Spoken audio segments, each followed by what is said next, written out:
I'm Stuart Furacole. I am Regional Director for the UK for Uyala, and I'm pleased to be hosting this session with two very special guests, Karenza Samanidis from the BFI and also Dominic Carter from News UK. We want to talk a little bit about how some of our organisations and how we're actually making money from this, from video and putting video at the heart of your business.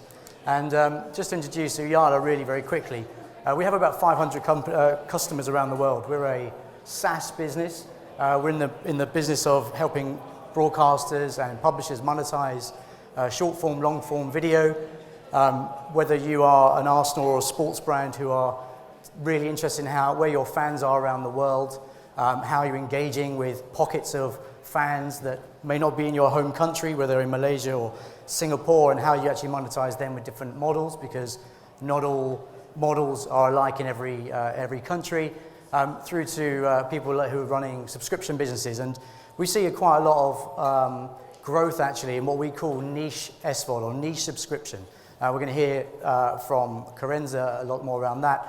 And companies like NBC Universal, they're a huge studio, but actually have a very nicely curated subscription service that attracts a sizable audience, paying a regular amount, and how they kind of compete with the likes of Netflix and how they find their space and their voice in that. And then very, very big sports broadcasters such as ESPN and Sky Sports, and how they're really using personalized content recommendations to drive targeted advertising around their audience. And so we'll talk a little bit about that, and we'll hear very much more from my guests here. Good afternoon, and thanks very much. It's a real pleasure to be here.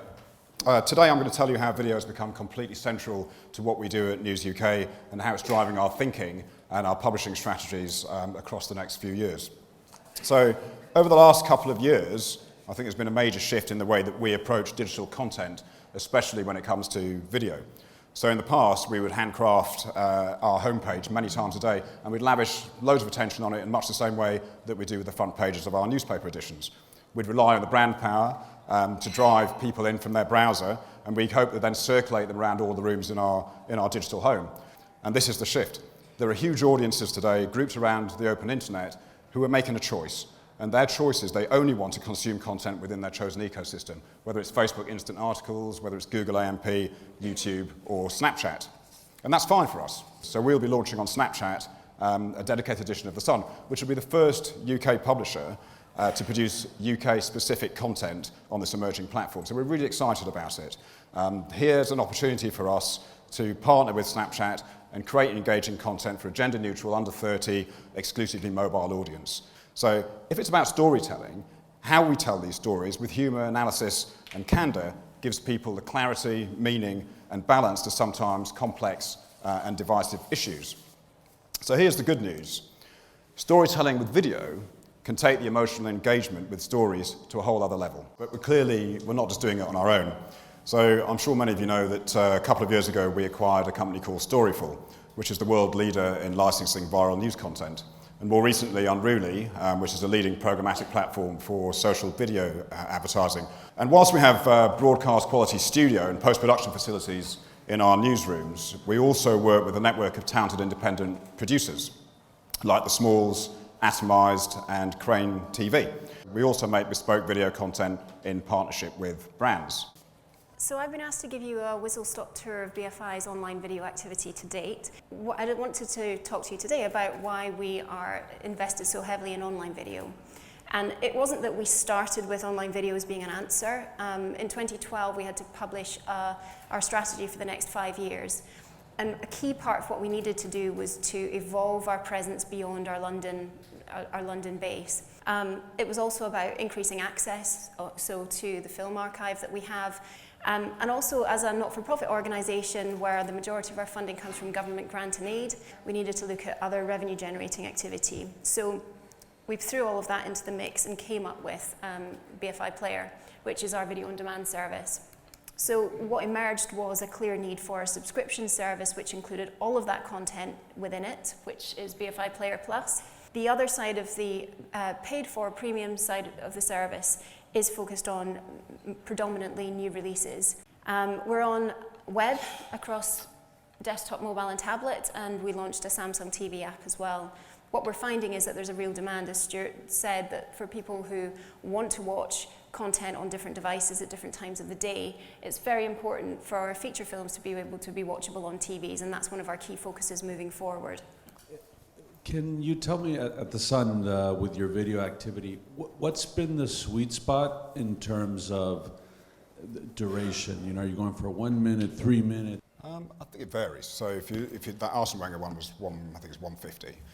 That got more. The actual original video was a bit longer, but the 150 was the one that optimized the best, and that's got over 5 million views. So so it varies. Then the Black Ops video for the advertiser, that was a 4-minute video. It was a series of 4-minute videos, and that worked incredibly well for the advertiser. So I think the thing about it is whether the thing that makes it engaging is the most important thing, you know, rather than the length. Anything that starts to engage emotionally, I think, is the thing that then people will stick through it and actually start to share it. And sharing is the thing that starts to ramp up your views. Oh, hi. I'm Mimi Turner. I'm the marketing director of the Loud Bible. It's just a question for Dominic, really. Do you ever wonder about whether you are machinizing experiences which are fundamentally human experiences? And we know that if we get fundamentally human experiences right, people can tell. And if we get them even slightly wrong, the dissonance is really visible. I'm just wondering, from your perspective, what works for you? I think it's quite early in the journey, and I don't know yet. You know, we don't know yet what is the best, the best way, the most optimal way to do it. Hi, question for Dominic, Daniel Toole from IBM. Maybe you could comment from News UK, but also generally from the publishing industry, as you're going into these new ventures, which is changing the medium quite a lot. How do you see those from a financial point of view, from a sort of a revenue-generating, profit-generating perspective? I think with all of us in the publishing industry, you've got to look at the distribution channels because, as I said, you know, some people are only choosing to view content through those channels. You know, we've got to work with all of those partners, and we've got to try and find a way that works for both of us. You know, and that's quite a challenge in some, but it's not impossible. And we can both see there's a profitable end to that relationship. But I think it's all work in progress at this point. We're not in instant articles yet. We are launching on Snapchat. You know, we've taken those decisions. We're in conversation with Facebook. We'll continue to explore distribution platforms, but they do have to. You're right. They do have to work for the publisher as much as they work for the distributor. Hi there. I'm interested in the BFI's multi-platform approach. When it comes to mobile, obviously you've got kind of essentially Android or iOS. When you guys were developing the TV app, what was it that compelled you to go with Samsung over any other platform?